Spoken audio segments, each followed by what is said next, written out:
بسم اللہ الرحمن الرحیم۔ السلام علیکم۔ رسول کریم صلی اللہ علیہ وسلم نے فرمایا، جب رمضان آتا ہے تو جنت کے دروازے کھول دیے جاتے ہیں، دوزخ کے دروازے بند کر دیے جاتے ہیں اور شیاطین قید کر دیے جاتے ہیں۔ ماہ رمضان اور 7 بڑے چور۔ ماہ رمضان میں ان 7 بڑے چوروں سے بچتے رہیں۔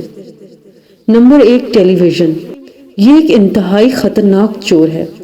یہ آپ کا وقت چوری کرے گا اور آپ کو ماہ رمضان میں بے خودہ ڈراموں اور رمضان ٹرانسمیشن جیسے لغویات میں لگائے رکھے گا اور عبادت سے محروم کر دے گا۔ دوسرا، بازار۔ یہ چور بڑا شاطر ہے۔ یہ آپ سے وقت اور پیسہ دونوں لے اڑے گا۔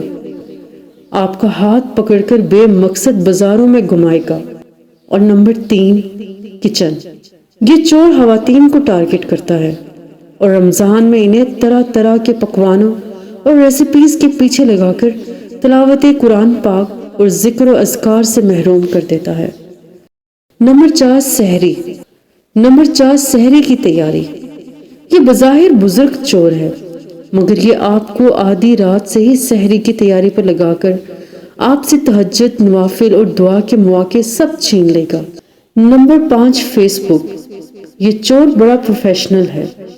یہ ہر دم آپ کے ساتھ ہوتا ہے۔ یہ آپ سے نہ صرف آپ کا وقت چھین لے گا بلکہ آپ کو غیبت، دشنام، گالم گلوچ کا مرتکب کر کے چھوڑے گا۔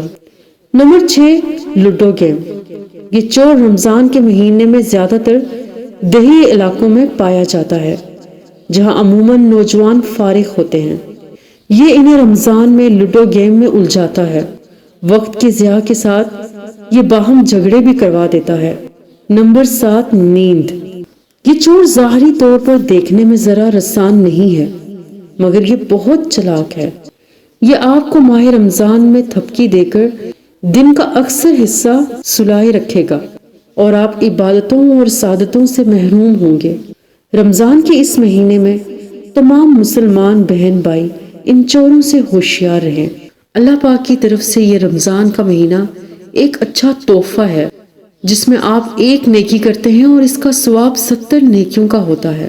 ایک فرض ادا کرتے ہیں تو اس کا ثواب 70 فرضوں کا ہوتا ہے۔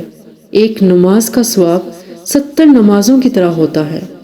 اور قربان جائیے اللہ پاک پر کہ آپ سوئے ہوتے ہیں، آپ کی ہر سانس کے بدلے میں ایک نیکی لکھ دی جاتی ہے۔ قدر کیجئے، اس مہینے کی قدر کیجئے۔ اس مہینے میں اپنے گناہوں کی معافی مانگیے۔ اپنے اللہ پاک سے سچے دل سے وعدہ کریں کہ وہ تمام کام جنہوں نے آپ کو اللہ تعالیٰ سے دور رکھا ہے، آپ ان کو ترک کر دیں گے۔ اللہ کی طرف سفر کرنے کا یہ بہترین موقع، بہترین وقت، بہترین مہینہ ہے۔ رجوع کریں، رجوع کریں اللہ پاک کی طرف۔ اللہ پاک آپ کا منتظر ہے، وہ آپ کو چاہتا ہے، وہ آپ کی توبہ کا منتظر ہے۔ سچے دل سے توبہ کیجئے، انشاءاللہ رمضان کے مہینے میں آپ کی توبہ ضرور قبول ہوگی۔ اللہ آپ کو سن رہا ہے، آپ کے قریب ہے، آپ کو دیکھ رہا ہے۔ رجوع کیجئے، اپنا سفر شروع کیجئے۔ اللہ حافظ۔